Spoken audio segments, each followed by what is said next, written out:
ونعوذ بالله من شرور أنفسنا ومن سيئات أعمالنا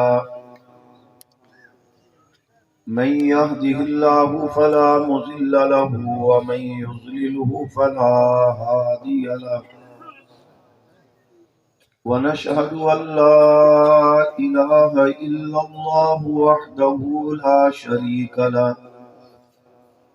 لا شريك له ولا وزير له ولا مشير له ولا معين له ونشهد أن سيدنا ومولانا محمدا عبده ورسوله أما بعد فأعوذ بالله من الشيطان الرجيم بسم الله الرحمن الرحيم والسابقون الأولون من المهاجرين والأنصار الذين اتبعوهم بإحسان رضي الله عنهم ورضوا عنه وأعد لهم جنات تجري تحتها الأنهار خالدين فيها أبدا ذلك الفوز العظيم. قال النبي صلى الله عليه وسلم إذا رأيتم الذين يسبون أصحابي فقولوا لعنة الله على شركم. صدق الله العظيم وصدق رسوله النبي الكريم. درشی پڑھ لیں. اللهم صل على محمد وعلى آل محمد كما صليت على إبراهيم وعلى آل إبراهيم إنك حميد مجيد. اللهم بارك على محمد وعلى آل محمد كما باركت على إبراهيم وعلى آل إبراهيم إنك حميد مجيد. قابل صد احترام حضرات علماء کرام، محترم بزرگوں، میرے ہم سفر ہمیشہ ساتھیوں،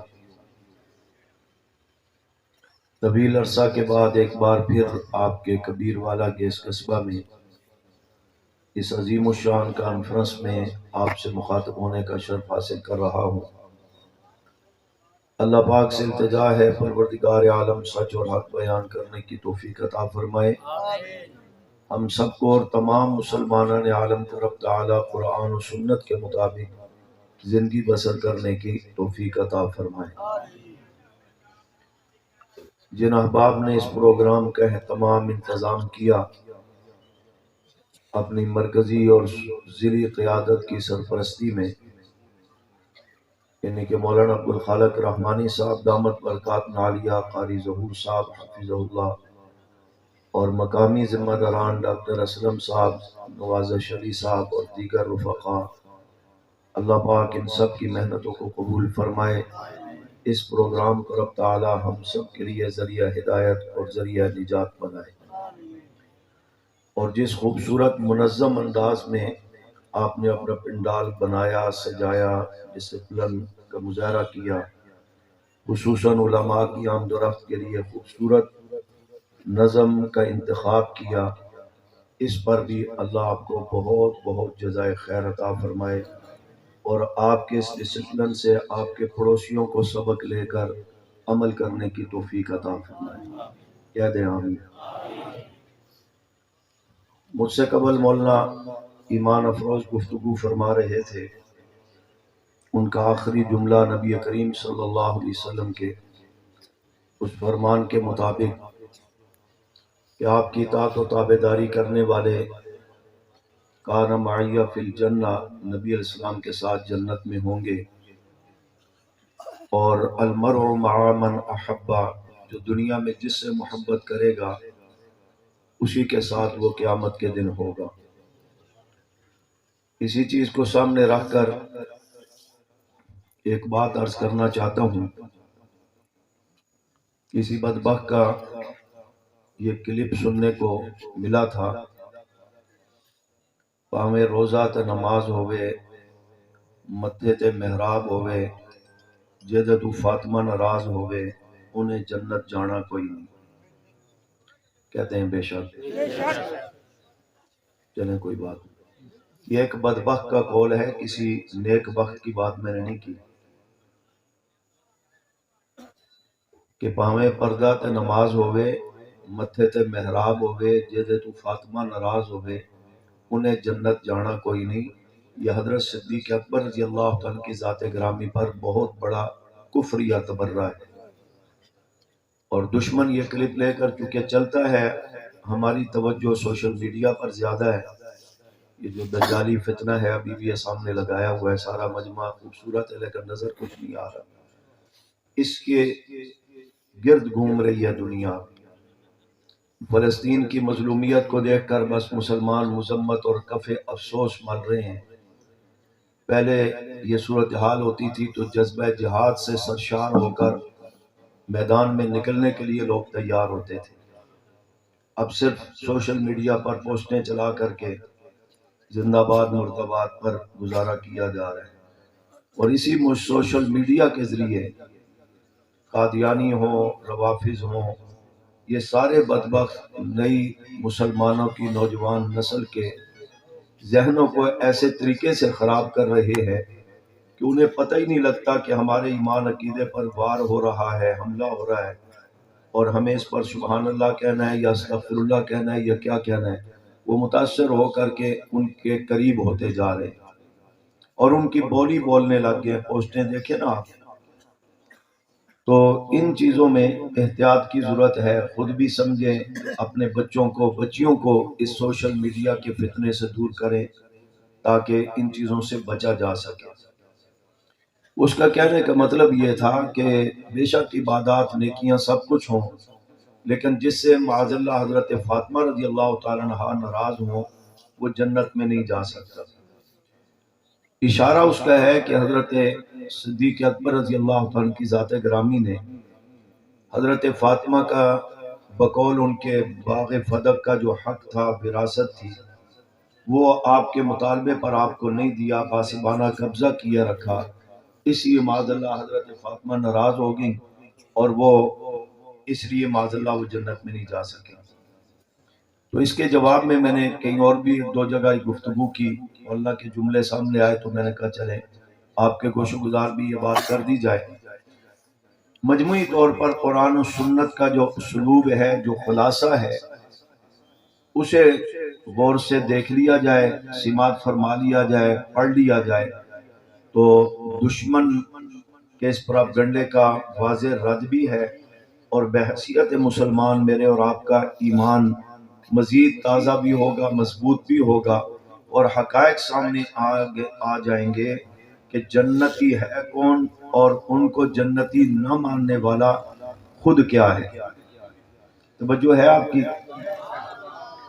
قرآن کریم کی جو آیت مبارکہ میں نے آپ کے سامنے تلاوت کی ہے، اس میں بھی اور دیگر آیات میں صحابہ اکرام رضوان اللہ تعالی مجمعین کے اللہ نے 3 طبقات کا ذکر کیا ہے، اور یہ بھی آپ کے علم میں ہونا چاہیے کہ اللہ کی ساری مخلوق میں سب سے بڑا مقام مقام نبوت اور رسالت ہے، اس کے بعد بڑا مقام مقام صحابیت ہے، اور تمام صحابہ اکرام رضوان اللہ تعالی مجمعین کے متعلق اللہ پاک نے اس آیت میں بتایا کہ والسابقون الاولون من المہاجرین، پہلا طبقہ کہ پہلے ایمان لانے والے، ہجرت کرنے والے، اس سے مراد مہاجر صحابہ ہیں، والانصار، وہ دوسرا طبقہ کہ جو مدینہ طیبہ میں آپ صلی اللہ علیہ وسلم اور صحابہ کی ایمان لانے کے بعد مدد و نصرت کر رہا تھا، انصار صحابہ مراد ہے۔ تیسرا طبقہ والذین اتبعوہم باحسان میں دیر سے ایمان لانے والے صحابہ، حضرت معاویہ رضی اللہ تعالی عنہ، حضرت خالد بن ولید رضی اللہ تعالی عنہ، حضرت مغیرہ بن شعبہ رضی اللہ تعالی عنہ، حضرت عمر بن عاص رضی اللہ تعالی عنہ، یا چند دیگر حضرات، اور پھر بعد میں آنے والے مسلمان بھی اس تابعداری میں شامل ہیں۔ یا اللہ ان 3 طبقوں کے متعلق اس آیت میں آپ کیا فرمانا چاہتے ہیں؟ اللہ فرماتے ہیں پہلا اعلان تو یہ ہے کہ یہ صحابہ کے 3 طبقے جن میں سارے صحابہ شامل ہیں، جس میں سارے صحابہ شامل ہیں، والذین تبعہم بإحسان رضی اللہ عنہم ورضوا عنہ. میں اپنے محبوب کے تمام صحابہ سے اپنی رضا کا اعلان کرتا ہوں، میں رب ان صحابہ سے راضی، یہ صحابہ مجھ رب سے راضی. اور صفت رضا کے متعلق علماء لکھتے ہیں کہ اللہ کی ہر صفت بھی اور صفت رضا جو ہے یہ صفت قدیمہ ہے، صفت حادثہ نہیں ہے. کیا مطلب؟ ہم اور آپ کسی کا اچھا کام دیکھ کر اس سے راضی ہوتے ہیں، جب اس کی طرف سے کوئی تکلیف پہنچتی ہے تو پھر ہم اس سے ناراض بھی ہو جاتے ہیں، اس کو گالیاں بھی نکالنے لگ جاتے ہیں، اس لیے کہ ہمیں اگلے حال کا پتہ نہیں ہوتا، اس لیے کبھی راضی ہوتے ہیں کبھی ناراض ہو جاتے ہیں. اللہ کی ذات جو ہے وہ عالم و ما کان و ما یکون ہے، جو ہو چکا جو ہونے والا وہ سب رب جانتا ہے. اور پھر کمزوریوں سے نقائص سے اللہ کی ذات بھی اللہ کی صفات بھی پاک ہے. اللہ پاک کو علم تھا کہ صحابہ کرام جس ایمان تقوی طہارت امانت دیانت کے اعلیٰ مقام پر آج موجود ہیں مرتے دم تک اسی پر رہیں گے. اس لیے اللہ پاک نے ان کے لیے جو رضا کا اعلان کیا ہے وہ کوئی عارضی نہیں ہے، جیسے دشمن کہتا ہے کہ حضور کے دور میں تو راضی ہوئے تھے، بعد میں جب انہوں نے اہل بیت کے ساتھ معاذ اللہ دشمنی کی، ان سے مخالفت ان کی اور ان کے ساتھ لڑے اور ظلم زیادتیاں کی، جیسا کہ بناوٹی باتیں بنائی ہوئی ہیں، اس کے بعد اللہ ناراض ہو گئے. علماء کہتے ہیں کہ ایسی بات نہیں، ایک تو بعد میں ناراض ہونے کی کوئی روایت کوئی آیت نہیں ہے، اور دوسری بات ہے کہ اللہ نے جو رضا کا اعلان کیا ہے یہ صفت قدیمہ ہے، صفت حادثہ نہیں ہے کہ آج راضی ہوئے تو کل پھر ناراض ہو گئے. اللہ کی رضا جو ہے وہ ہمیشہ کے لیے تھی، دائمی رضا ہے. لہذا اللہ جانتے تھے کہ صحابہ ایمان تقوی کے جس اعلیٰ مقام پر آج ہیں مرتے دم تک اسی پر رہیں گے، اس لیے اللہ پاک نے ان سے اپنی رضا کا اعلان کیا جو کہ دائمی اور ہمیشہ کے لیے ہے. اور پھر اگلا اعلان یہ کیا وَأَعَدَّ لَهُمْ جَنَّاتٍ تَجْرِي تَحْتَهَا الْأَنْهَارُ. میرے محبوب ان صحابہ سے کہہ دیجئے میں آپ تمام صحابہ سے راضی بھی ہوں، آپ مجھ رب سے بھی راضی ہیں، اور رضا کے بعد اللہ کی رضا کے حصول کے بعد جو منزل ہے وہ جنت ہے، اس جنتی ہونے کا بھی میں تمام صحابہ کے لیے اعلان کرتا ہوں کہ میرے محبوب آپ کے تمام صحابہ جنتی ہیں. اور دوسری جگہ پر اس بات کی بھی وضاحت کر دی کہ پھر دشمن ذہن میں پروپیگنڈا ڈالے گا وہ جو پہلے ایمان لائے تھے یہ ان کے متعلق ہے، جو دیر سے ایمان لائے ان کے متعلق نہیں. اللہ نے فرمایا لا یستوی منکم من انفق من قبل الفتح وقاتل اولئک اعظم درجۃ من الذین انفقوا من بعد وقاتلوا. فتح مکہ سے پہلے ایمان لانے والے ہوں، بعد میں ایمان لانے والے ہوں، جہاد میں شریک ہونے والے ہوں یا جہاد کے ماحول کا موقع نہ جس کو ملا ہو، ہجرت میں شامل ہوئے ہو یا ہجرت کا موقع نہ ملا ہو، ہر صورت میں پہلے یا بعد کے جو بھی ایمان لائے ہیں کچھ رب کی طرف سے یہ اعلان ہے کہ ان میں فرق مراتب تو ضرور ہے، لیکن جہاں تک بات نتیجے اور منزل کی ہے کلًا وعد اللہ الحسنی. محبوب یہ بھی اعلان ان کو بتا دے کہ میں اپنے محبوب کے تمام صحابہ کے لیے جنتی ہونے کا اعلان کرتا ہوں. یہ سارے کے سارے صحابہ جنتی ہیں. پھر اگر دشمن حملہ کرتا ہے وہ جی فلاں بات ہوگی تھی، یہ ہو گیا تھا، ویسا ہو گیا تھا، ایسا ہو گیا تھا، یہ معاذ اللہ جہنمی وہ فلاں جہنمی، جیسا کہ واضح الفاظ میں ان بدبختوں کی کتابوں میں اس طرح کے جملے ملتے ہیں، نظریات میں ملتے ہیں، پھر دوڑے مرثیوں میں پڑھتے ہیں. اللہ پاک نے مزید وضاحت فرما دی ان الذین سبقت لهم من الحسنى اولئک عنها مبعدون لا يسمعون حسیسها وهم فیما اشتهت انفسهم خالدون. جب آگ جلائی جاتی ہے آپ جانتے ہیں اس کا ایک شعلہ ہوتا ہے، ایک کلر ہوتا ہے، اس کی آواز بھی ہوتی ہے، اس کا سیک بھی ہوتا ہے. اللہ فرماتے تم ان کے متعلق یہ بات کرتے ہو کہ ان میں سے صحابہ میں سے کوئی ادھر جائے گا، یہ جہنم کی سیک بھی ان تک نہیں پہنچ سکے گی. انہیں اتنا دور رکھا گیا ہے اور انہیں ہمیشہ کے لیے اللہ نے جنتی قرار دیا ہے. اس اعتبار سے اور دیگر آیات کے دلائل کے اعتبار سے دیکھا جائے تو یہ بات واضح طور پر عقیدے کے لحاظ سے سامنے آتی ہے کہ ہر صحابی نبی توجہ نہیں رہی. آپ بھی تھوڑا ڈسپلن کا مظاہرہ کریں. آنے جانے والوں کو دیکھیں گے تو بات کرنے والا پریشان ہوگا. وہ ادھر ہی آئیں گے، جو بھی آ رہے ہیں وہ آپ کے سامنے آئیں گے. تو جو گفتگو کر رہے ہیں وہ آپ سے مخاطب ہے، آپ کی نظریں اس کی طرف ہونی چاہیے. ٹھیک ہے؟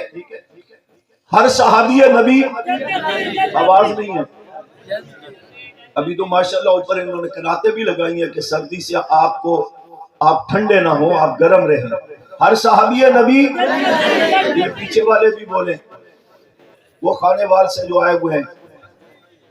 ہر صحابی نبی، ہر صحابی نبی، ہر صحابی نبی. یہ اگرچہ دوسرے مسلک کے ایک مولانا صاحب نے نعرہ لگایا، لیکن جو حقیقت ہوتی ہے نا، جس میں خلوص ہوتا ہے، اللہ پاک اس کو عام کر دیا کرتے ہیں. حضرت حیدری صاحب رحمۃ اللہ علیہ کے زبان سے اللہ نے جملے نکلوائے تھے، سلام صحابہ کرام. کیا تھا؟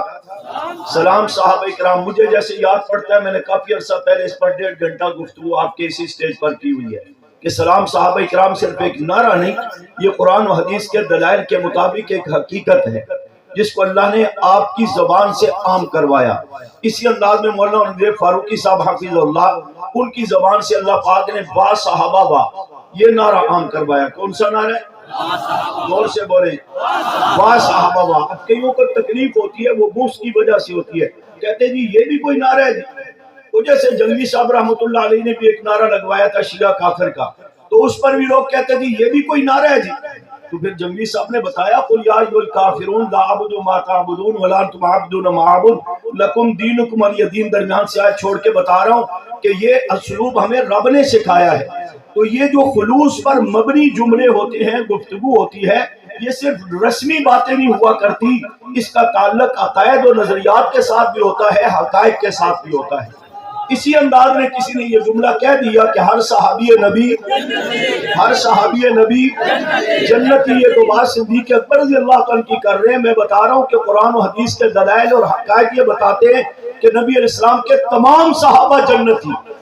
ان میں سے قرآن و حدیث میں بعض صحابہ کے متعلق انفرادی بشارتیں موجود ہیں، بعض کے متعلق اجمالاً بشارتیں موجود ہیں. چند کی مثال پیش کرتا ہوں کہ اللہ کے رسول صلی اللہ علیہ وسلم بیت المقدس کی طرف منہ کر کے نماز پڑھ رہے ہیں. کافی عرصے سے آپ کے ذہن میں یہ تمنا، آرزو اور تڑپ تھی کہ اللہ کا حکم آئے اور ہم بیت اللہ کی طرف منہ کر کے نماز پڑھیں. چنانچہ تحویل قبلہ کا حکم دوران نماز آیا. آپ نے دوران نماز ہی بیت المقدس سے رخ پھیر کر کے بیت اللہ کی طرف جب کر لیا تو پیچھے جو صحابہ نماز پڑھ رہے تھے ان میں سے 10 صحابہ نے بھی حضور کی تابعداری کرتے ہوئے بغیر کسی تحقیق اور بحث تمہیز کے تابعداری کرتے ہوئے بیت اللہ کی طرف منہ کر لیا. تو اللہ کے حکم سے نبی علیہ السلام نے ان 10 صحابہ کے متعلق ارشاد فرمایا، ابو بکر فی الجنہ، عمر فی الجنہ، عثمان فی الجنہ، علی فی الجنہ، طلحہ فی الجنہ، زبیر فی الجنہ، سعد فی الجنہ، سعید فی الجنہ، عبد الرحمن ابن عوف فی الجنہ، ابو عبیدہ بن الجراح فی الجنہ. ان 10 صحابہ کو جن کو اشرف مبشرہ کہا جاتا ہے، اللہ کے رسول صلی اللہ علیہ وسلم نے اللہ کے حکم سے اپنی زبان مبارک سے جنت کی بشارتیں دی. اور اسی انداز میں حضرت صدیق اکبر رضی اللہ تعالیٰ عنہ کے لیے آپ صلی اللہ علیہ وسلم نے دیگر کئی مواقع پر آپ کی مسجد نبی کی تعمیر کے موقع پر، اس میں اپنا مال خرچ کرنے کے موقع پر، ہجرت میں ساتھ دینے کے موقع پر، دیگر کئی مواقع پر آپ کے لیے جنت کی بشارتیں سنائی ہیں. حضرت عمر رضی اللہ تعالیٰ عنہ کے بھی نبی علیہ السلام کی زبان سے متعدد مرتبہ جنت کی بشارتوں کے تذکرے موجود ہیں. حضرت عثمان غنی رضی اللہ تعالیٰ عنہ کے لیے تو میرے آقا نے یہاں تک فرما دیا تھا، لِكُلِّ نَبِيٍّ رَفِيقٌ وَرَفِيقِ فِي الْجَنَّةِ عثمان. ہر نبی کا ایک رفیق جنت میں ہوگا اور میں امید کرتا ہوں میرا دوست رفیق جنت میں عثمان آپ کی ذات گرامی ہوں گے. اسی طرح حضرت علی کی شجاعت اور خلوص اور تقوی کو دیکھ کر آپ صلی اللہ علیہ وسلم نے آپ کو بھی جنت کی بشارتیں سنائی ہیں. اور حسنین کریمین کے لیے بھی میرے آقا نے فرمایا، سیدہ شباب اہل الجنہ الحسن والحسین. حسن حسین میرے دونوں نواسے جنت کے جوانوں کے سردار ہوں گے. حضرت معاویہ رضی اللہ عنہ کے لیے آقا کا فرمان ہے اول جیش یغزو البحر فقد اوجبوا، جو سب سے پہلے بحری بیڑا بنا کر کے سمندر کے رستے اس پار علاقے میں کفار سے جہاد کرے گا، اس لشکر کا سربراہ بھی اور وہ لشکر بھی میں محمد صلی اللہ علیہ وسلم بشارت دیتا ہوں اللہ نے ان پر جنت کو واجب کر دیا ہے۔ ساری دنیا جانتی ہے یہ سربراہ سپہ سالار حضرت معاویہ ہیں اور آپ کے اس لشکر میں صحابہ شامل ہے۔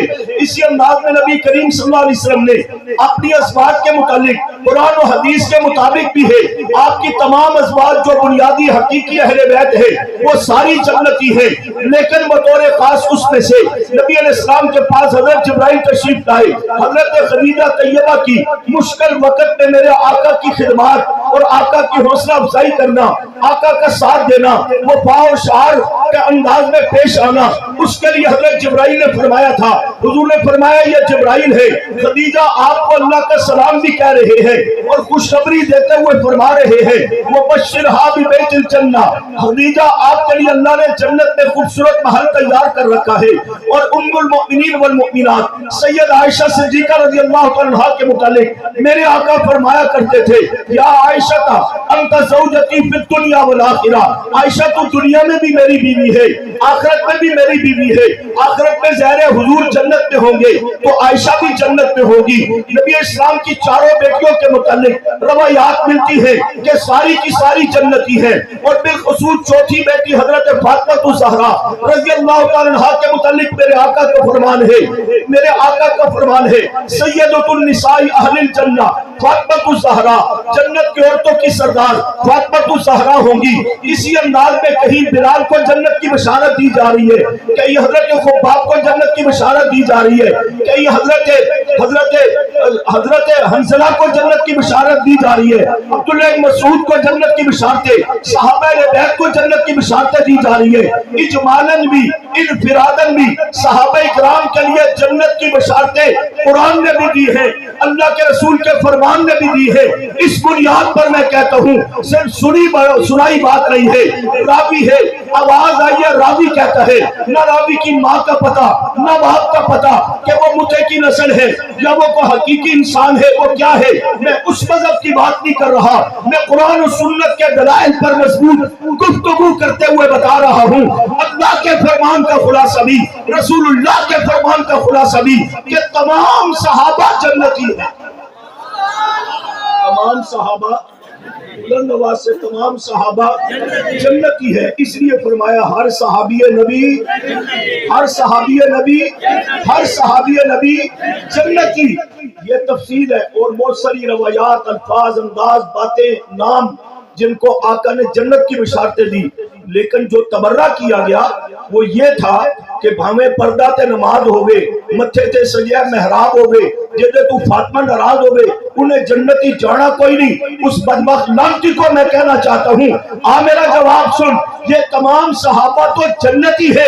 جس حضرت صدیق اکبر کی عظیم ہستی کے متعلق تو یہ کفریہ تبرہ کر کے اپنے لیے جہنم کا ایندھن تیار کر رہا ہے، خود اس کا ایندھن بن رہا ہے، اس صدیق اکبر کے متعلق تو قرآن و سنت کے دلائل اور حقائق یہ بتاتے ہیں کہ باقی تمام صحابہ ایمان لانے کے بعد جنتی ہے۔ صدیق وہ ہے جو آیا بھی جنت سے تھا، صدیق اکبر وہ ہے جو آئے بھی صدیق اکبر وہ ہے جو آئے بھی جنت سے تھے اور ایمان لانے کے بعد چلتے پھرتے ہوئے بھی جنتی تھے، آج بھی جنت کے رام فرما ہے، کل قیامت کے دن بھی جنت میں جائیں گے۔ توجہ ہے آپ کی، یہ چار جملے کے ہیں، بس یہ بات سمجھا کر کے بہت سارے علماء ہیں تشریف لائے ہیں، حضرت حنفی صاحب بھی تشریف لے آئے ہیں، حضرت حنفی صاحب قائد محترم سارے آپ سے مخاطب ہوں گے۔ میں نے یہ چھوٹی موٹی باتیں کرنی ہوتی ہیں، اس لیے میں نے آتے ہی اپنا ٹائم لے لیا، کیونکہ ان کی کوشش ہوتی ہے کہ سارا کام ٹھیک ہو، لیکن جب مجمع سو جائے تو پھر کہتے ہیں آ کر ان کو جگاؤ، پھر جگانے والی تقریب بھی نہیں کرنے دیتے، کہتے جی حالات اجازت نہیں دیتے، بس ٹھنڈی ٹھنڈی کرو، بس یہ اور ستے رہیں، باہر نہ نکلن کے دشمن ہستے پریشانی نہ بن جائے۔ ان کے لیے پریشانی ویسے ہی بڑی بنی ہوئی ہے، جب سے بل پاس ہوا ہے ان کی نیندیں ویسے ہی حرام ہے۔ تو فرمایا حضرت صدیق اکبر آئے بھی جنت سے تھے، چلتے پھرتے ہوئے بھی جنتی تھے، آج بھی جنت میں آرام فرما ہے، کل بھی جنت میں جائیں گے۔ یہ 4 جملے میں نے عرض کیے، قرآن و سنت کے دلائل علماء بیٹھے ہیں، انشاءاللہ ذمہ داری سے بات کر رہا ہوں۔ البتہ بات کو سمجھانے کے لیے نمبر تھوڑا بہت آگے پیچھے کریں گے، بات سمجھ آئے گی۔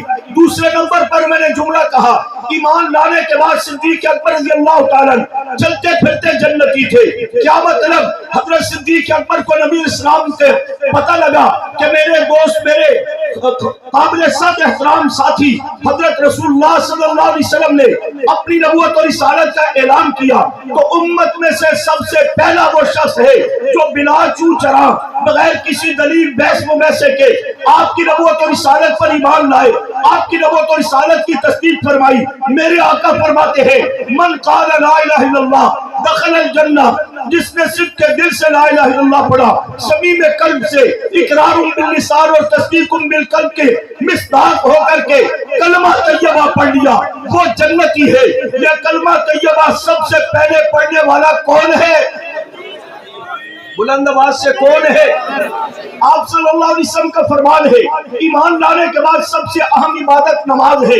فرمایا 5 وقت کی نماز وقت پر با جماعت پڑھنے والا، اہتمام اور خشوع اور خضوع سے پڑھنے والا، آقا کا فرمان ہے وہ جنت میں جائے گا۔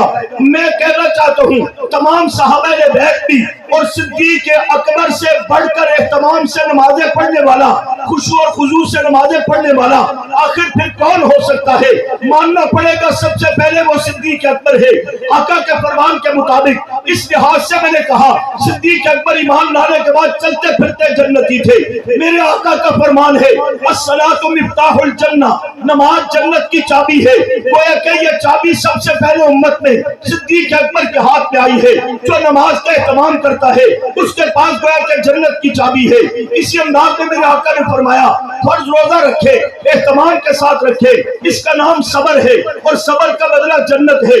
صدیق اکبر نے روزہ رکھ کے بھی صبر کیا، صدیق اکبر نے کافروں سے مار کھا کے بھی صبر کیا، صدیق اکبر نے آقا کے لیے مال لٹا کر کے بھی صبر کیا، صدیق اکبر نے تانے برداشت کر کے بھی صبر کیا، صدیق اکبر نے گھر بار چھوڑنا پڑا اس مشکل میں بھی صبر کیا، لوگوں کے تانے دیے تب صبر کیا، ہر موقع پر صبر کر کے دکھایا۔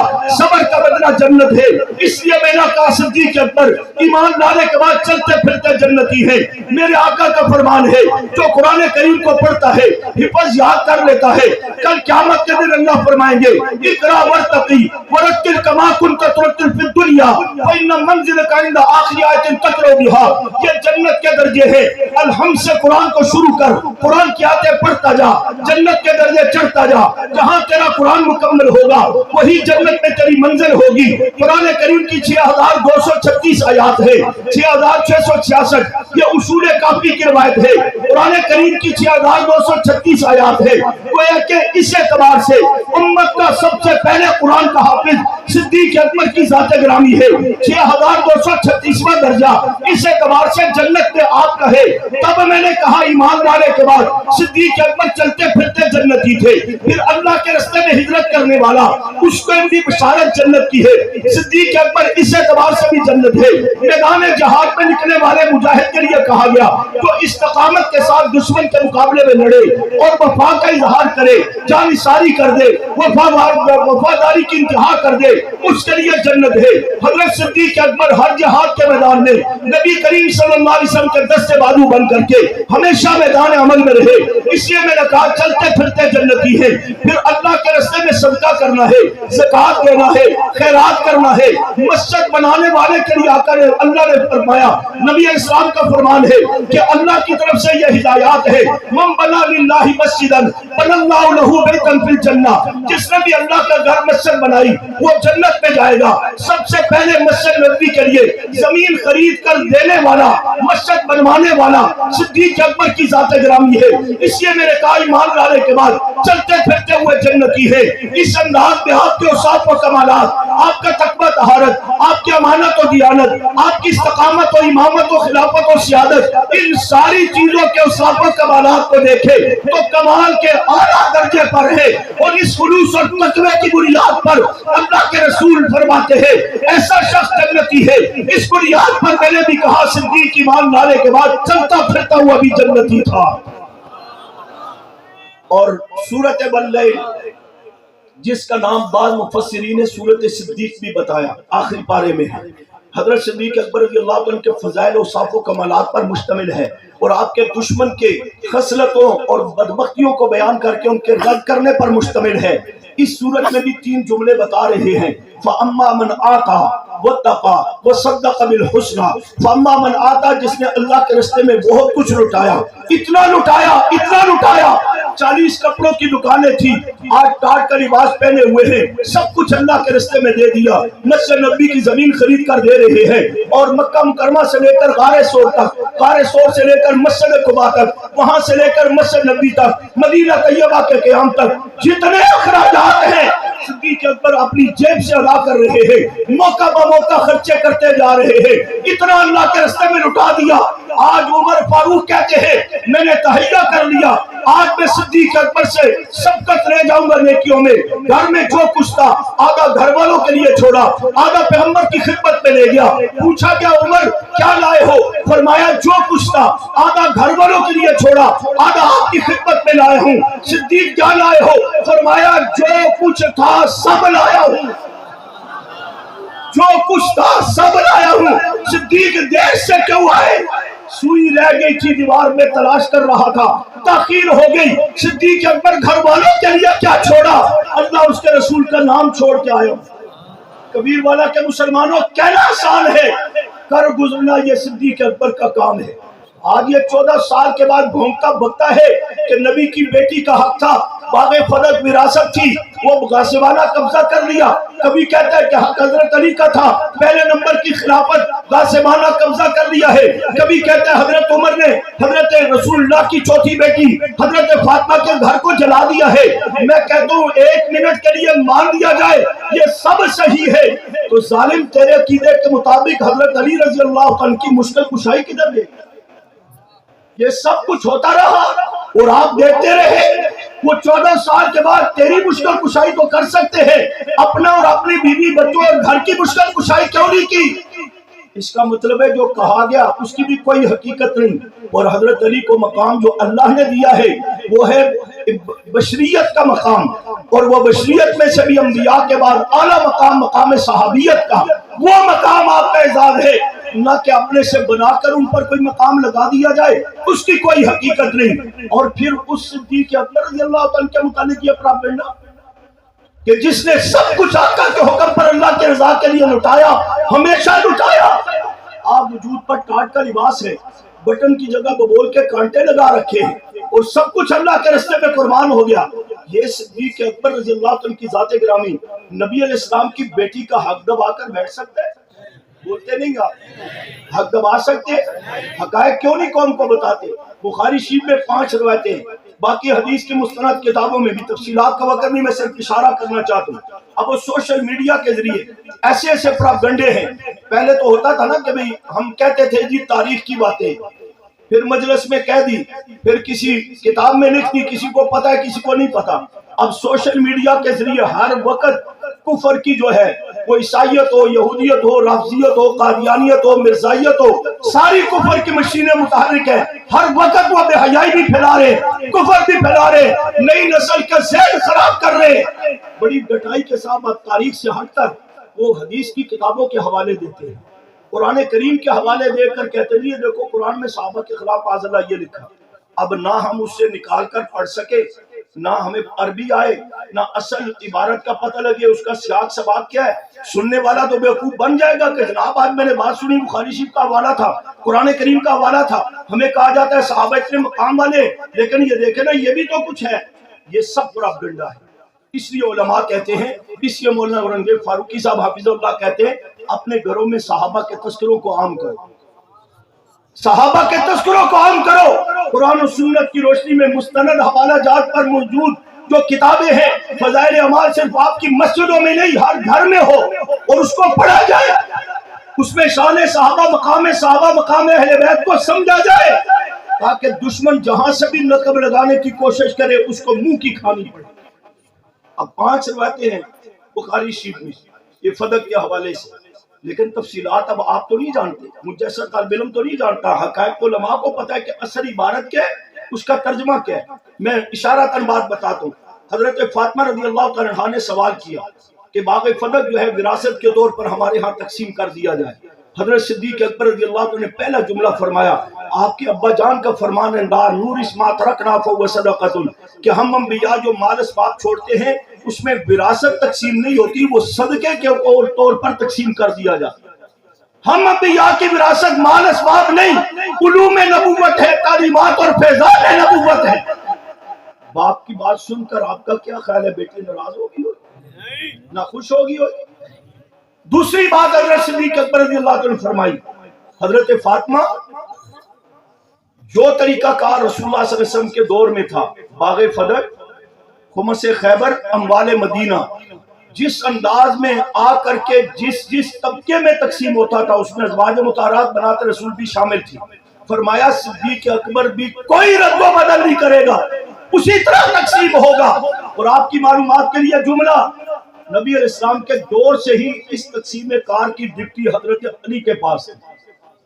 حضرت صدیق اکبر پر تو مسئلہ ہی نہیں ہے، تقسیم کار کی ذمہ داری حضرت علی کے پاس ہے۔ وویلا اور شور تم پھر کس بات کا کرتے ہو؟ تیسری بات فرمایا فاطمہ الزہرا رضی اللہ تعالیٰ عنہا، میں نے ہمیشہ اپنے رشتہ داروں پر، آپ جانتی ہیں نبی علیہ السلام کے عزیز و اقارب آپ کے رشتہ داروں کو اہمیت اور فوقیت دی ہے۔ اب بھی میں آپ کو اہمیت دوں گا، میں اپنے کو اہمیت نہیں دیتا۔ مزید حضرت صدیق اکبر نے یہ بھی فرمایا کہ فاطمہ الزہرا رضی اللہ تعالیٰ عنہا میرے مال میں سے جو چاہیے اشارہ کرو میں دینے کے لیے تیار ہوں۔ اتنی بڑی آفر، اور پھر یہ آفر نہیں تھی، صدیق سب کچھ لٹا بھی تو چکا تھا، آپ کے ابا جان کے حکم پر سب کچھ لٹا چکے تھے۔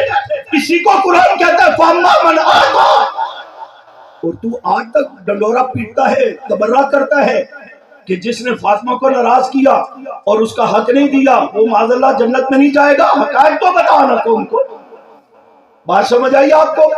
اب یہ جو اگلا جملہ ہے نا کہ حضرت فاطمہ ناراض ہو گئی، خطہ ماتت، یہاں تک کہ 6 مہینے بعد فوت ہو گئی اور ہمیشہ حضرت صدیق سے ناراض ہوئی، تو علماء اس بات کو جانتے ہیں یہ اس حدیث کا اصل حصہ نہیں ہے، اس لیے کہ حدیث حضرت عائشہ رضی اللہ تعالیٰ اس کے راوی ہیں، اور مؤنث عورت جب گفتگو کرتی ہے تو قالت عربی میں کہا جاتا ہے، جب مرد بات کرتا ہے تو قالا کہہ کر کے بات کرتا ہے۔ تو اوپر تو چل رہے حضرت عائشہ سے روایت کے قالت کہہ کر آپ گفتگو کر کے یہاں تک روایت بیان کرتی ہیں۔ یہ جو آگے بتایا گیا نا کہ جناب حضرت فاطمہ ناراض ہو گئی اور پھر ساری زندگی بولی نہیں یہاں تک کہ فوت ہو گئی، تو جنازہ تو جناب صدیق اکبر نے آپ کا پڑھایا تھا، تیمارداری تو آپ کی بیوی اسماء بنت امیس حضرت فاطمہ کی کر رہی تھی، اور بیماری کے دوران متعدد مرتبہ صدیق اکبر جا کر تیمارداری کر چکے تھے، خیریت پوچھ چکے تھے، تو ناراضگی کدھر سے آئی؟ ناراضگی کدھر سے آئی؟ یہ بات ہے کہ روایت چل رہی ہے قالت کہ عن عائشہ قالت کہ حضرت عائشہ یوں فرما رہی ہے، آگے چلتے چلتے روایت میں کالا آ گیا۔ کون آ گیا؟ جانتے ہو کالے کو؟ یہ خیر عربی کا کالا تھا نا، یہ اردو کا کالا بھی حالات خراب کرنے کے لیے ہر جگہ آ جاتا ہے۔ وہ حضرت صدیق اکبر نبی علیہ السلام کو گود میں لے کر غار ثور میں آرام فرما تھے، وہاں بھی کون آیا تھا؟ بولتے نہیں ہیں، کون آیا تھا؟ جدا کرنے کے لیے آیا تھا۔ ایک مولوی صاحب بیان کر رہے تھے، بیان کرتے کہنے لگے وہ پتہ ہے کون تھا؟ وہ نبی علیہ السلام کا عاشق تھا۔ وہ صدیق اکبر کے پاؤں پہ ڈنگ مار کے کہنا چاہ رہا تھا یار صدیق پاؤں ہٹا، میں باہر نکل کر نبی علیہ السلام کی زیارت کروں۔ اب آگے جناب کچھ بیٹھے ہوئے تھے، جیسے ابھی بھی ایک آواز آئی سبحان اللہ، جو کام کی بات ہوتی ہے اس پر نہیں بولتے، تو اسی طرح کوئی خاموش ایک منٹ، اسی طرح کسی نے کہہ دیا تو حضرت نور الحسن شاہ بخاری رحمۃ اللہ علیہ بیٹھے تھے، اس مولوی صاحب کا بازو پکڑ لیا کہ آپ نے گفتگو کر لی، میری بات بھی سن کر کے جانا، آپ نے کہا کہ وہ سانپ نبی کا عاشق تھا، اس لیے صدیق کے پاؤں پہ ڈنگ مار رہا تھا کہ یار پاؤں ہٹا، میں نبی کی زیارت کرنا چاہتا ہوں۔ فرمایا خبردار، ہم نے جو قرآن و حدیث میں پڑھا اس کا خلاصہ یہ ہے کہ جو نبی علیہ السلام کا عاشق ہوتا ہے وہ نبی کے یار صدیق کو ڈنگ نہیں مار سکتا۔ جو نبی کا عاشق ہے وہ نبی کے یار صدیق کو ڈنگ نہیں مار سکتا۔ میں نے اپنے جملوں کا اضافہ کیا، میں نے کہا ہاں ہمیں بھی قرآن و حدیث نے سبق دیا ہے جو نبی کا عاشق ہے وہ نبی کے یار عمر کو بھونک نہیں سکتا، عمر کے پتلے نہیں جلا سکتا۔ جو نبی کا عاشق ہے وہ نبی کے پیارے عثمان پر تبرہ نہیں کر سکتا۔ جو نبی کا عاشق ہے وہ نبی کے پیارے صحابی حضرت علی کو معاذ اللہ تقیہ باز نہیں کہہ سکتا۔ جو نبی کا عاشق ہے وہ نبی کے پیارے نواسے حسن کو حضرت معاویہ کے ہاتھ پر بیعت کرنے کی وجہ سے، ان کو مقتدی اور خلیفہ ماننے کی وجہ سے یا مذل المومنین کہہ کر مسلح سے دھکے دے کر ہٹا نہیں سکتا، نیزے مار کر زخمی نہیں کر سکتا، خیمہ نہیں اکھاڑ سکتا۔ جو نبی کا عاشق ہے وہ نبی کے پیارے نواسے حضرت حسین کو دھوکے سے کربلا میں بلا کر بھوکا پیاسا رکھ کر شہید نہیں کر سکتا۔ جو نبی کا عاشق ہے وہ نبی اسلام کے پیارے صحابی معاویہ کو بھونک نہیں سکتا۔ جو نبی کا عاشق ہے وہ پیغمبر کی ازواج پر تبرہ نہیں کر سکتا، بنات پر تبرہ نہیں کر سکتا۔ ماننا پڑے گا جو پیغمبر کی ازواج کو بھونکتا ہے، اصحاب کو بھونکتا ہے، بنات کو بھونکتا ہے، وہ در حقیقت اصحاب ازواج النبی کا بھی دشمن ہے، بنات النبی کا بھی دشمن ہے، جو حقیقی اہل بیت ہے، اور وہ اصحاب النبی کا بھی دشمن ہے، اور جو صحابہ بیت کا دشمن ہے وہ حقیقتا محمد الرسول اللہ کا بھی دشمن ہے۔ تو یوں ہوتے ہیں لوگ بات کر کے چلے جاتے ہیں، ہم بھی تحقیق نہیں کرتے، ہم بھی پیچھے چل پڑتے ہیں۔ تو یوں کہا گیا، وہ کالا آ گیا، یہ کالا خیر عربی کا تھا، یہ ابن شہاب زوری صاحب ہے۔ میں ایک جگہ بات کر رہا تھا، مجھے ایک مولانا صاحب کہنے لگے حضرت صاحب آپ بہت سخت کہہ جاتے ہیں، وہ بہت بڑا محدث تھا۔ میں کہ تیرا ماما چاچا لگتا سی تنو تکلیف ہو گئی، اس کے اس جملے سے پوری امت میں انتشار پڑا ہوا ہے، صدیق اکبر کو گالیاں پڑ رہی ہیں، اور آپ کہتے ہیں جی بہت بڑے محدث سے ہوں گے، میں احترام کرتا ہوں، میں ان کو گالی تو نہیں نکال رہا ہوں، لیکن ان کے متعلق علامہ ذہبی نے فرمایا ہے کہ وہ حدیث کی روایت کو بیان کرتے وقت اپنے جملے شامل کر دیا کرتے تھے، لہذا یہ کالت سے شروع ہونے والی حدیث اور روایت حضرت عائشہ کی روایت ہے، آگے کالا حضرت کا فرمان ہے کہ حضرت فاطمہ ناراض ہوگی، ساری زندگی بولی نہیں۔ فرق سمجھ آیا؟ اب قرآن کہتا ہے فَأَمَّا مَنْ آتَى، صدیق نے سب کچھ لٹایا، اتنا لٹایا کہ دنیا سے جاتے وقت رسول اللہ صلی اللہ علیہ وسلم نے فرمایا تھا لوگوں میں نے سب کے احسانات کا بدلہ چکا دیا، ایک صدیق اکبر ہیں جن کے احسانات کا بدلہ میں دنیا میں محمد نہ دے سکا، کل قیامت کے دن اللہ دیں گے۔ حضور تو یہ فرما رہے اور تو کہتا جی باغ نہیں دیا، قبضہ کر دیا، اس لیے حضرت فاطمہ ناراض ہے اور وہ جنت میں نہیں جائیں گے، تو ٹھیکیدار ہے جنت کا۔ میں نے کہا صدیق اکبر وہ ہے جو آئے بھی جنت سے تھے، ایمان لانے کے بعد چلتے پھرتے جنتی تھے۔ توجہ کر ان جملوں پر، فَأَمَّا مَنْ آتَى کی صفت بتائی، وَاتَّقَى جو آقا کی امت میں سب سے بڑا متقی ہے، تمام مفسرین بتایا کہ صدیق اکبر مراد ہیں۔ فَأَمَّا مَنْ آتَى وَاتَّقَى وَصَدَّقَ بِالْحُسْنَى جو صداقت، جو سچ بات کی تعریف بھی کرتا ہے، نیکی بھی کرتا ہے، پھیلاتا ہے، یہ سارے اوصاف اس میں شامل ہیں۔ یا اللہ اس کے لیے کیا حکم ہے؟ فرمایا فَسَنُيَسِّرُهُ لِلْيُسْرَى، ان اوصاف سے متصف جو ہستی ہے اس نے اپنے لیے جنت کے رستے آسان کر لیے، اپنے لیے جنت کے رستے آسان کر لیے ہیں۔ اس لیے میں نے کہا صدیق اکبر وہ ہے جو ایمان لانے کے بعد چلتے پھرتے ہوئے بھی جنتی تھے۔ 26ویں پارے میں ایک تفصیلی آیت ہے، اس کا شان نزول بھی حضرت صدیق اکبر رضی اللہ عنہ کے متعلق اپنے والدین کی خوب خدمت کی۔ آخر میں اللہ فرماتے ہیں اولئک الذین نتقبل عنہم احسن ما عملوا وَنَتَجَاوَزُ عَنْ سَيِّئَاتِهِمْ کہ جو اچھے عمل کرتا ہے برے عملوں کو چھوڑ کر نیک اعمال پر آتا ہے، ہم اس کی کمزوریوں کو درگزر کر کے اس کے اعمال اور اوصاف حسنہ کو اپنے ہاں قبول کرتے ہیں۔ یا اللہ یہ کون ہے جس کے لیے آپ ایسا کرتے ہیں؟ فرمایا فی اصحاب الجنہ، یہ جنت والے ہیں۔ علماء ساری امت کے لکھتے ہیں اس جنت والے سے پہلا جنتی صدیق اکبر مراد ہے۔ نبی علیہ السلام حضرت علی رضی اللہ عنہ کے ساتھ حرم نبی سے باہر آئے، فرمایا علی بھائی ایک بات کہنا چاہتا ہوں، ابھی ظاہر نہ کرنا، موقع آئے گا تو پھر بتانا۔ جی آقا فرمائیں۔ یہ سامنے دو شخص آ رہے ہیں، سیدہ کہول اہل الجنہ، یہ جنت کے بوڑھوں کے سردار ہوں گے۔ علی فرماتے میں سوچ میں پڑ گیا یہ ہستیاں کون آ رہی ہیں، وہ ذرا دور تھے، چہرے پتہ نہیں لگ رہے تھے۔ فرمایا میں ٹکٹکی باندھ کر کے کھڑا ہو گیا، میں غور سے دیکھنے لگ گیا کہ آقا نے جنت کے بزرگوں کا سردار انبیاء کے بعد کن کو بتایا ہے۔ فرمایا کچھ دیر بعد جب وہ دونوں ہستیاں قریب ہوئی، میں نے دیکھا ایک صدیق اکبر تھے، ایک فاروق اعظم تھے۔ صدیق آئے بھی جنت سے تھے، چلتے پھرتے ہوئے بھی۔ کچھ بات سمجھ آ گئی؟ یہ دوسرے نمبر کا جملہ کہا تھا، تیسرے نمبر سے بات سمجھے تو پہلے نمبر کی بات سمجھ آئی۔ میں نے کہا صدیق اکبر آئے بھی جنت سے تھے، چلتے پھرتے بھی جنتی تھے، آج بھی جنت پہ آرام فرما ہے۔ روزہ مبارک میں نبی علیہ السلام بھی آرام فرما ہے، صدیق و عمر بھی آرام فرما ہے۔ قرآن کریم کہتا ہے منہا خلقناکم وفیہا نعیدکم ومنہا نخرجکم تارۃ اخری۔ آدمی مرنے کے بعد جس جگہ پر دفنایا جاتا ہے، سمجھ لے اس کا وجود بنانے کے لیے مٹی یہاں سے لی گئی تھی۔ یہ تو سمجھ آتی ہے نا بات، حقیقت ہے، ایمان بھی ہے۔ اب نبی علیہ السلام آرام فرمائے روزہ مبارک میں، اسی جگہ پر صدیق و عمر بھی آرام فرمائے، اور قرآن کہتا ہے جہاں مرنے کے بعد دفنایا جاتا ہے اس کا وجود بنانے کے لیے مٹی وہاں سے لی جاتی ہے۔ معلوم ہوا کہ نبی علیہ السلام کا وجود بنانے کے لیے مٹی بھی اسی جگہ سے لی گئی تھی، صدیق و عمر کا وجود تخلیق کرنے کے لیے مٹی بھی اسی جگہ سے لی گئی تھی۔ اب یہ جگہ کون سی ہے؟ ایک بات تو یہ ہے کہ جب اللہ نے فرشتوں کو حکم دیا مٹی لاؤ میں محبوب اور مقصود کائنات بنانا چاہتا ہوں، فرشتے ساری زمینوں کی طرف دیکھنے لگ گئے، گنگول شریف سے مٹی لائے، اٹھ شریف سے لائے، گولڑا شریف سے لائے، سیون شریف سے لائے، کہاں سے لائے؟ میں کہا کرتا ہوں یہاں سے مٹی آتی تو نواز شریف شباز شریف بنتا، وہ تیر لگتا تو مشرف بن جاتا۔ اللہ کہتے فرشتوں زمینوں کو کیوں دیکھ رہے ہو، یہ تو پستیوں والی ہے، میں جس محبوب کو بنانا چاہتا ہوں وہ بلندیوں والا ہے۔ یا اللہ پھر کہاں سے مٹی لائے؟ فرمایا جنت سے مٹی لے کر کے آؤ۔ اور حضور فرماتے ہیں جنت کی مٹی کے متعلق تربتھا طیبہ، جس سے میرا وجود اللہ نے بنایا وہ جنت کی مٹی ہے، پاکیزہ بھی ہے، خوشبودار بھی ہے۔ اس مٹی سے آقا کا وجود بنایا گیا۔ اب آقا یہاں جو تشریف فرما ہے روزہ مبارک میں، آقا خود فرماتے ہیں ما بین بیتی و منبری روضۃ من ریاض الجنہ، میرا روزہ میرا منبر درمیان والی جگہ جنت کے باغوں میں سے ایک باغ ہے۔ وجود بنانے کے لیے مٹی بھی جنت سے آئی، آج جہاں آرام فرمایا اسے میرے آقا نے جنت کہہ دیا۔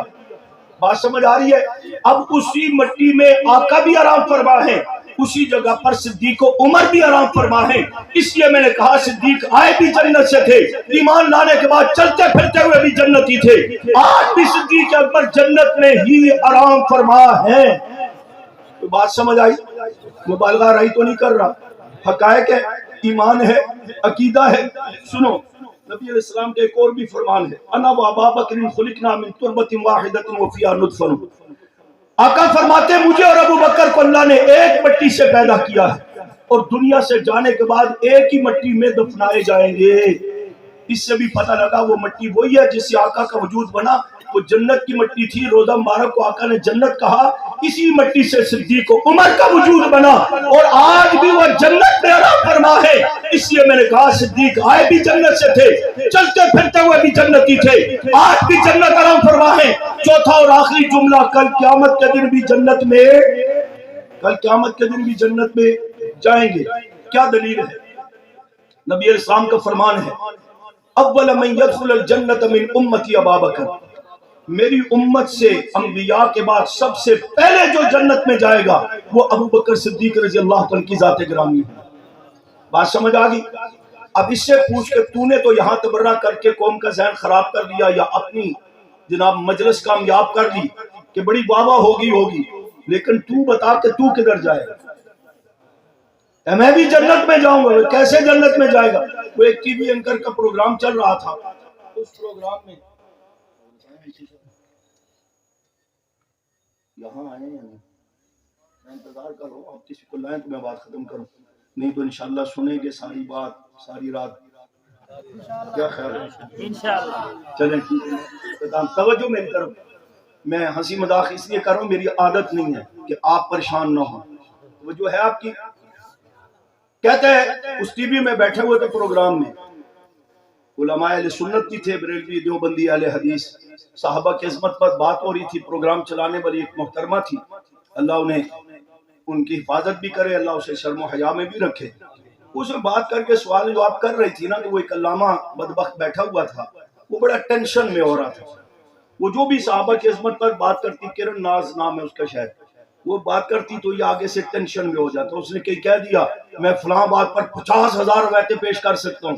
اس نے کہا علامہ صاحب 50,000 کی ضرورت نہیں، 5 ہی پیش کر دیں. اب ٹھیک آ گیا، اس نے 50,000 پیش کرنی تھی. اسی طرح اس محترمہ نے کوئی سوال کیا، وہ پھر پریشان ہوا تو اس محترمہ نے کہا علامہ صاحب یہ باقی بھی بیٹھے ہوئے علماء، لیکن جب بھی صحابہ کی عظمت کی میں بات کرتی ہوں، صحابہ کی شان کا تذکرہ کرتی ہوں، تو آپ کا چہرہ کیوں بدل جاتا ہے؟ آپ پریشان کیوں ہو جاتے ہیں؟ آپ کا رنگ کیوں بدل جاتا ہے؟ آپ کے چہرے پر شکن کیوں پڑ جاتے ہیں ماتھے پر؟ وہ بدبخت کیا جواب دیتا؟ کیمرہ لگا ہوا ہے، سب کچھ حقیقت نظر آ رہی ہے. وہ اٹھ کر کے بھاگ گیا، محفل کو چھوڑ گیا، محفل کو چھوڑ گیا، بھاگ گیا. اور یہ بھاگنا ان کا کوئی یاد سے نہیں ہے، یہ مستقل وتیرہ ہے. اعلان کیا تھا ہم یکم ربیع الاول کو اسلام آباد میں آئیں گے، جس طرح قادیانیوں نے کہا تھا 1974 کہ ہم دل کو قانون کو نہیں مانتے. ان بدبختوں نے بھی کہا جو صحابہ کی عظمت اور تحفظ کے لیے بل پاس ہوئے دونوں ایوانوں سے، قانون بن گیا، کہتے ہم نہیں مانتے، ان کا اس قانون کو ہم نہیں مانتے. ہم یکم ربیع الاول کو اسلام آباد میں آئیں گے، دھرنا دیں گے. اللہ کی توفیق سے اسلام آباد پنڈی کی جماعت نے اس ناچیز کے مشورے سے اور ہدایات سے یہ کہہ دیا کہ وہ آئیں گے تو انشاءاللہ ہم بھی آئیں گے.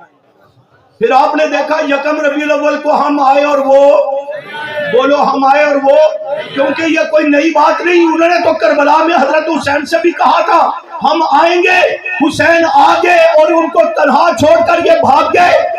14 سال کی تاریخ کے درجنوں واقعات ہیں. مولانا اعظم طارق شہید رحمت اللہ علیہ کو چیلنج کر دیا، آؤ اسلام آباد ٹی وی پر ٹیبل ٹاک کرتے ہیں، تم اپنے دلائل تو ہم اپنے دیں گے. مولانا اعظم طارق 114 زخم جو بم دھماکے میں لگے تھے، زخمی ہونے کے باوجود اسلام آباد ٹی وی اسٹیشن پر پہنچ گئے. دشمن بھاگ گئے. اور مولانا علامہ شیر حیدری شہید رحمت اللہ علیہ متحد علماء بورڈ کے اجلاسوں میں، مدرسے ملی یکجہتی کونسل کے اجلاسوں میں علامہ فاروقی شہید رحمت اللہ علیہ اور جاؤ قاسمی صاحب رحمت اللہ علیہ آتے رہے. دشمن ہمیشہ بھاگتا رہا. بعد کے اجلاسوں میں مولانا احمد الجہانوی دامت برکات العالیہ، علامہ شعیب ندیم رحمت اللہ علیہ، عبدالغفور ندیم شہید رحمت اللہ علیہ آتے رہے اور دشمن دم دبا کر کے بھاگتا رہا. اب بھی علامہ الجہانوی صحابہ کے غلاموں کو لے کر، علامہ اورنگزیب فاروقی صحابہ کے غلاموں کو لے کر جب بھی میدان میں آتے ہیں وہ بھاگتا ہے. اس نے کہا یکم ربیع الاول کو ہم اسلام آباد میں آئیں گے. ہم نے وہاں سے اعلان کیا اللہ کی توفیق سے ہم بھی آئیں گے. وہ بھاگ گیا، ہم آئے. آئے یا نہیں آئے؟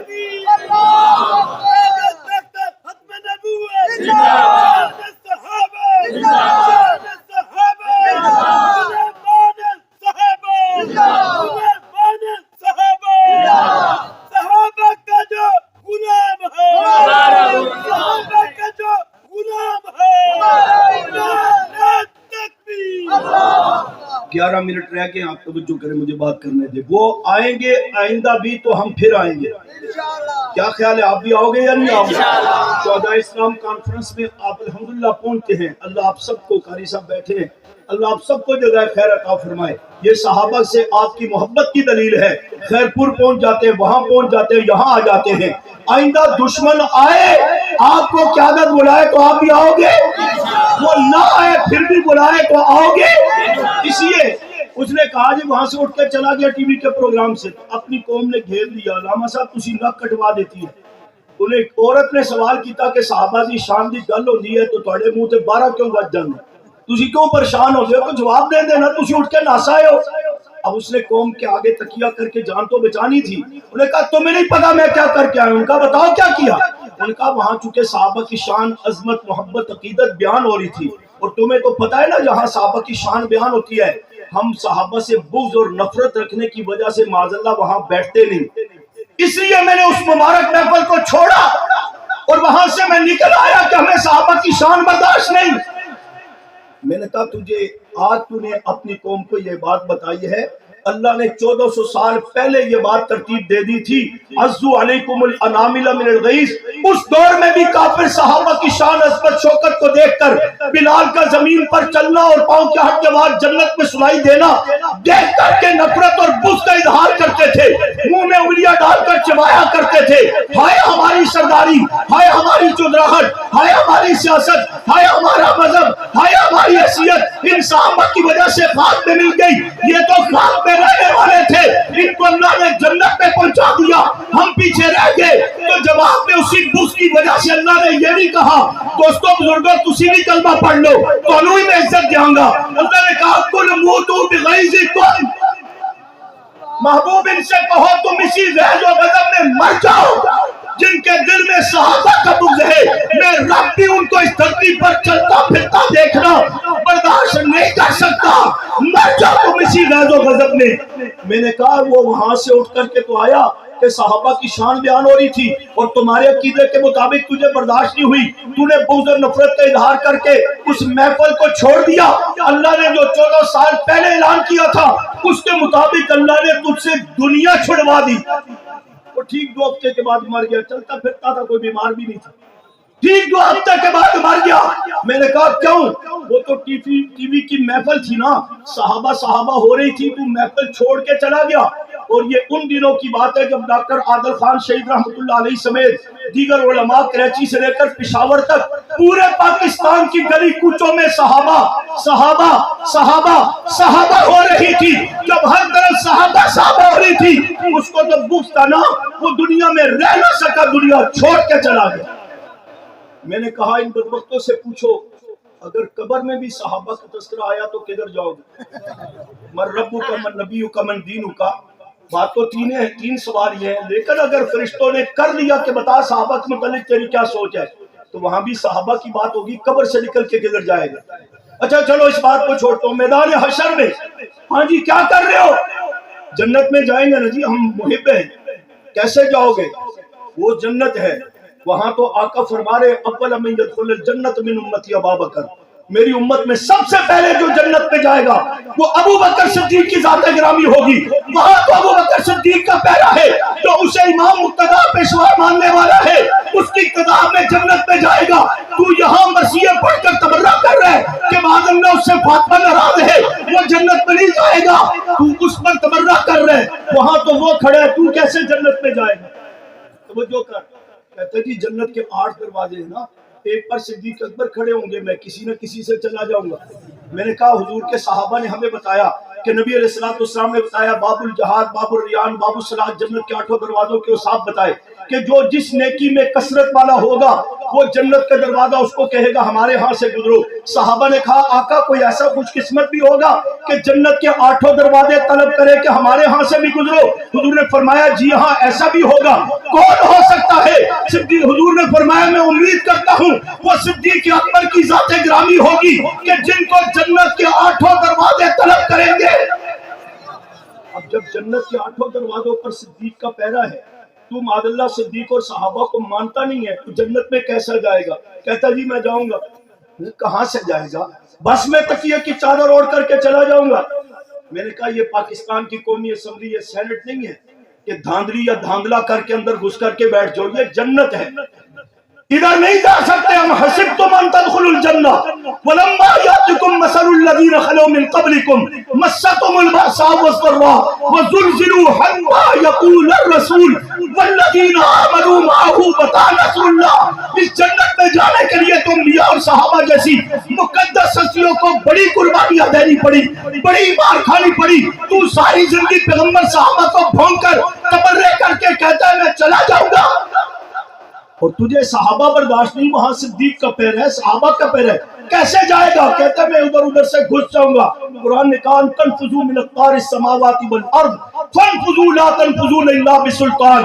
اللہ قدرت کاملہ کا مالک ہونے کے باوجود کندھے سے کندھا ملا کر کے فرشتوں کو قطار اندر قطار کھڑا کیا ہوا ہے، خبردار کوئی ادھر گھسنے نہ پائے۔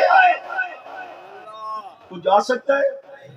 اچھا نہیں میں جاؤں گا۔ میں نے کہا جا، تجھے ضد ہے نا، اصرار ہے، ہم کون ہوتے ہیں؟ ہم کو جنت کے ٹھیکیدار تو نہیں ہیں، ہم تو خود گناہگار کمزور جنت کے طلبگار ہیں۔ ہم کون ہیں؟ بولو ہم کون ہیں؟ جنت کے طلبدار ہیں. کہتا ہے میں چلا جاؤں گا. میں نے کہا جا. کہیں سے گھس بھی گیا تو جنت میں کون ہوگا؟ انبیاء ہوں گے. انبیاء کے بعد کون ہوں گے؟ زور سے بولو. جو صحابہ کو غلام میں دل کی گہرائیوں سے پوری آواز نکال کر کے بولے انبیاء ہوں گے جنت میں. انبیاء کے بعد کون ہوں گے؟ کون ہوں گے جنت میں؟ کون ہوں گے جنت میں؟ آدھے یا سارے؟ سارے کے سارے صحابہ نے جنت میں ہوں گے. تو کہتا ہے میں جنت میں جاؤں گا. وہاں تجھے صحابہ برداشت نہیں. جنت میں جائے گا وہاں پر یا انبیاء ہوں گے یا صحابہ کا چرچا ہوگا یا سپاہ صحابہ ہوگی. یا صحابہ کا چرچا ہوگا یا سپاہ صحابہ ہوگی. سپاہ صحابہ سے مراد صرف میری جماعت نہیں, ہر بریلوی دیوبندی اہل حدیث مسلمان جو صحابہ کا غلام ہے وہ سارے جنت میں ہوں گے. تجھے جب صحابہ برداشت نہیں تو جنت میں تو کرے گا کیا؟ بات سمجھ آ رہی ہے؟ وہ جاتے ہوئے ممکن ہے جیسے روایات میں آتا ہے جبے کبے پہن کر کے نبی علیہ السلام کے آگے جھک کر کے کھڑا ہو جائے کہ حضرت ہم بڑے صوفی پہنچے ہوئے لوگ ہیں, مہربانی کریں نا سفارش کریں نا ہمیں بھی جنت میں بھجوائیں. حضور فرمائیں گے فرشتوں سے ان کو کہو ان کو لے جاؤ جنت میں, یہ بڑے نیک اچھے لوگ ہیں جبہ دستار دیکھیں. فرشتے کہیں گے اللہ کے رسول صلی اللہ علیہ وسلم جو ظاہری حالت ہے حقیقت وہ نہیں ہے. انہوں نے آپ کے دین میں بگاڑ پیدا کیا, آپ کے صحابہ کو گالیاں نکالی, اپنے کو مومن مسلمان کہا, ان کو کافر کہا, یہ تبرئے کرتے رہے بگاڑ پیدا کرتے رہے. حضور فرمائیں گے اچھا پھر آقا کا کیا حکم ہوگا؟ اسی روایت کے جملے ہیں. آقا فرمائیں گے اگر یوں ہے تو پھر سحقن سحقن. کیا کہیں گے؟ سحقن سحقن. کبیر والا کے مسلمانوں ترجمہ اگر دارالعلوم کبیر والا کے علماء قابل قدر اساتذہ کی زبان سے علمی بات نہیں سمجھ آتی تو سادہ الفاظ میں خادم حسین رضوی کے لہجے میں سمجھ لینا. آقا فرماتے ہیں سحقن سحقن در در در در مالکا روپے جو کتیا. یہی اس کا ترجمہ بنتا ہے ہماری زبان میں. دور دور انہیں کہیں گے سحقن سحقن ہٹاؤ ان کو. پھر وہ کہے گا حیدر. تمہیں پتہ نہیں ہم حیدری ہیں. حضرت ضیاء القاسمی رحمۃ اللہ علیہ فرمایا کرتے تھے وہ پاکستانی کہ تھوڑا حیدر چل جائے گا. اسے فرشتے کہیں گے حیدر نہیں حیدر, وہ جہنم کی طرف. کیونکہ آقا نے بھی تو ٹھکرا دیا جنت میں صحابہ ہے, تم صحابہ کو برداشت نہیں کرتے, وہاں کیسے جاؤ گے کیسے رہو گے؟ اس لیے جو صحابہ کو معاذ اللہ جیسا کہتا ہے ویسا وہ خود ہے. جو صحابہ کو مسلمان مانتا ہے وہ مسلمان ہے, جو صحابہ کو مومن مانتا ہے وہ مومن ہے, جو صحابہ کو سچا مانتا ہے وہ خود سچا ہے, جو صحابہ کو امانت و دیانت والا مانتا ہے وہ خود امانت و دیانت والا ہے, جو صحابہ کو متقی مانتا ہے وہ خود متقی ہے, جو صحابہ کا نمازی حاجی غازی مجاہد مانتا ہے وہ خود انہی و صاحب سے متصف ہے. ہاں ہاں جو صحابہ کو جس مقام پر مانتا ہے اللہ پاک ان کی تابعداری میں اسے بھی ان کے ساتھ مشہور فرمائیں گے. لیکن جو صحابہ کو معاذ اللہ منافق یا کافر کہتا ہے سمجھ لے حقیقتاً سب سے بڑا منافق وہ ہے, سب سے بڑا کافر وہ ہے, سب سے بڑا دین کا قاتل وہ ہے, سب سے بڑا بدبخت وہ ہے جو ان مقدس ہستیوں کو جہنمی کہتا ہے. توبہ طائب نہیں ہوتا, باز نہیں آتا تو وہ سب سے بڑا جہنمی خود ہے. اور ہر صحابی نبی کچھ بات سمجھ آ گئی. صدیق آئے بھی جنت سے تھے, ایمان لانے کے بعد چلتے پھرتے ہوئے بھی جنتی تھے, آج بھی جنت میں آرام فرما ہے, اور کل قیامت کے دن بھی بولو کل قیامت کے دن بھی جنت میں جائیں گے. اب میں اور آپ کہاں ہوں گے؟ جب صحابہ سے محبت رہے گی, وہی مولانا والا جملہ اس پہ بات ختم کرتا ہوں, جب صحابہ سے محبت رہے گی اور بھی باتیں وہ باقی حضرات کر لیں گے, میں نے کافی ٹائم لے لیا. جو صحابہ سے محبت عقیدت کو مضبوط رکھیں گے میرے آقا صلی اللہ علیہ وسلم کے فرمان کے مطابق المرء مع من احبا, دنیا میں جس سے محبت ہوگی قیامت کے دن اسی کے ساتھ ہوگے. ہمیں الحمدللہ اللہ کی ذات سے, صحابہ اہل بیت سے, نبی علیہ السلام سے, قرآن سے, مساجد مدارس سے محبت کی ہے. بے شک ہم گناہگار کمزور ہیں لیکن دل کی اتھاہ گہرائیوں کو چیر کر کے دیکھ لو, اس میں اللہ رسول صحابہ اہل بیت کی محبتوں کے سوا انشاءاللہ کسی کی محبت اس درجے پر نہ ہے نہ ہونی چاہیے. اہتمام کی بھی ضرورت ہے, اور جو فرمایا ان سے محبت کرے گا جب یہ جنت میں ہوں گے تو محبت کرنے والے بھی جنت میں ہوں گے انشاءاللہ. ٹھیک ہے. اس کے لیے محنت، کوشش، بیداری، اعمال کی اصلاح، عقائد و نظریات کی اصلاح، اور پھر فلسطین کے مسلمانوں کے لیے